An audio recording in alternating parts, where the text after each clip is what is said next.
হ্যাঁ, তারপরে কি হলো, বারবার একটু ভিডিও কেটে যাচ্ছে। এবার এই যে এই জায়গাটা এসছে ইউনিফাইড টোটাল এনার্জি, এবার আমি ধরে নিচ্ছি যখন আর জিরো, মানে একদম এটা আর ইকুইলিব্রিয়ামের থেকেও আর কম, মানে কি জিরোতেও চলে যেতে পারে।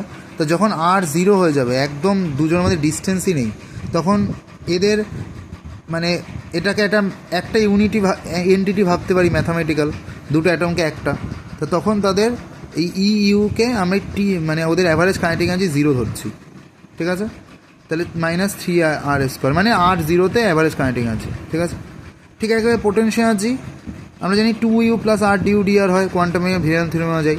2uর জায়গায় আমরা এটা এই যে এই পুরো জিনিসটা লিখে দেবো, এই পুরো জিনিসটা 2 দিয়ে গুণ করে লিখলাম, আর সঙ্গে +r/dr, তো এইটাই লিখে দিলাম। এবার এখান থেকে সলভ করে একটা 4ar² আসে, আর এই দুটোকে সলভ করে শুধু z আলফা বিটা আর e²/r আসে, আর এটা শুধু এটা থাকে। এটাকে লেখা যায় যখন v0 potential energy for unified atom, United atom যখন ইউনাইটেড হয়ে যায় তাদের পোটেনশিয়াল এনার্জিকে v0 লিখছি, এটা v0। তো এটা থাকলো। এবার এইখানে একটা জিনিস দেখা যাচ্ছে, যখন আর একদম জিরো হয়ে যাবে, ভি কিন্তু এই যে V average potential energy infinity হয়ে যাবে। কেন? কারণ আর নিচে আছে, আর জিরো হয়ে গেলে কি কোনো সংখ্যা মানে জিরো, মানে ইনফিনিটি বলি অ্যাভারেজ কাইনেটিক এনার্জি জিরো হবে না। কেন? কাইনেটিক এনার্জির নিচে কোনো আর নেই, গুণে আছে, নিচে নেই। যেমন যখন আমাদের দুটো অ্যাটম একদম কাছে চলে আসবে, তখন কাইনেটিক এনার্জি সবচেয়ে হাইয়েস্ট হয়ে যাবে, ইনফিনিটি। তাই ছবিটা এরকম, ছবিগুলো ইনফিনিটিতে চলে যাচ্ছে। পোটেনশিয়াল এনার্জি বাড়ছে কিন্তু ইনফিনিটি এরকম অ্যাসিমটোটিক হয়ে যাচ্ছে না। বোঝা গেল এই গ্রাফ দুটোর আসল, কিন্তু এটা এই লাস্টের পার্টটা প্রমাণে লাগবে না, এইটুকু অবধি করতে হয়। তাও এটা যদি চায়, নাহলে এই অবধি বেশি চায় ছবি এঁকে, ঠিক আছে? এবার এরপরে আমাদের একটা ছোট্ট প্রমাণ আছে, যেটা এর পরের পেজেই আছে পিডিএফে, যেটা অনেকবার দেয়, অনেকগুলো টাইপে কোশ্চেনটা দিয়েছে।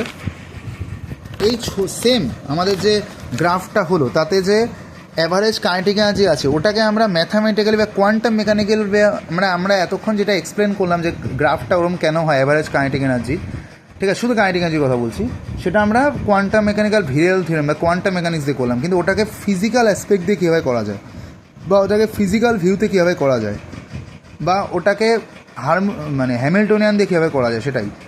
Justify the above variation of average kinetic energy from physical point of view, এই কোশ্চেনটা 2024। Give an overview of physical mechanism of chemical bonding, যে এদের মধ্যে কেমিক্যাল বন্ডিং হচ্ছে, তখনই অ্যাভারেজ কাইনেটিক পোটেনশিয়াল থাকতে, সেই কেমিক্যাল বন্ডিংয়ের ফিজিক্যাল মেকানিজম বলো।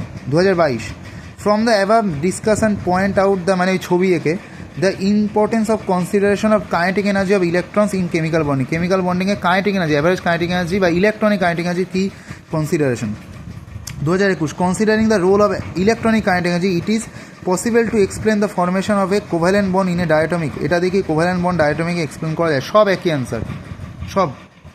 মেন কথা kinetic energy, electronic kinetic energy দিয়ে কেমিক্যাল বন্ডকে এক্সপ্লেন করা, বা তার ফিজিক্যাল পয়েন্ট অফ ভিউ দেওয়া, বা বন্ড কেমিক্যাল বন্ডিং বোঝানো ফিজিক্যাল মেকানিজম। তো এটা কি, ওই যে কার্ভটা ছিল, তার average kinetic energy with respect to goes through a minimum as to atoms approach from infinity. যখন দুটো অ্যাটম ইনফিনিটি থেকে অ্যাপ্রোচ করছে, সেটা একটা মিনিমা দিয়ে গেছিলো তো কাইনেটিক এনার্জির গ্রাফ।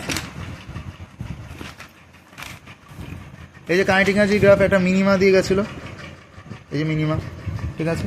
আর অ্যাজ আর ইনক্রিজেস, আর মানে ডান দিকে যাবে, যত ফ্রম r0, যত জিরো থেকে ইনফিনিটির দিকে, মানে এর দিকে যাবে, মানে ইনফিনিটির দিকে, টিএল মানে অ্যাভারেজ কাইনেটিক এনার্জি ডিক্রিজ করছিল, তাই তো? বাদিক থেকে ডান দিকে গেলে কী হচ্ছে, জেনারেলি জিরো থেকে গেলে কী হচ্ছে গ্রাফ, যে গ্রাফ কী হচ্ছে আস্তে আস্তে জিরো থেকে গেলে এই আস্তে আস্তে কমছে, ঠিক আছে? সো এবার আমরা এটা we have form uncertainty principal in one dimension uncertainty principal দেখবো। এমনি ∇x ∇px greater than equal to h²/2 হয়, কিন্তু আমরা স্কোয়ার করে দিচ্ছি, ∇x² ∇px² minus greater than equal to h²/4 হয়ে গেল। বাই ডেফিনেশন আমরা জানি যে ∇px এর স্কোয়ার হয়, কোনো কিছুর আনসার্টেনিটি বা ভ্যারিয়েশনের স্কোয়ার কী হয়, তার মানে সেই জিনিসটার স্কোয়ারের অ্যাভারেজ মাইনাস তার অ্যাভারেজের স্কোয়ার। এটা আমরা অনেক করেছি।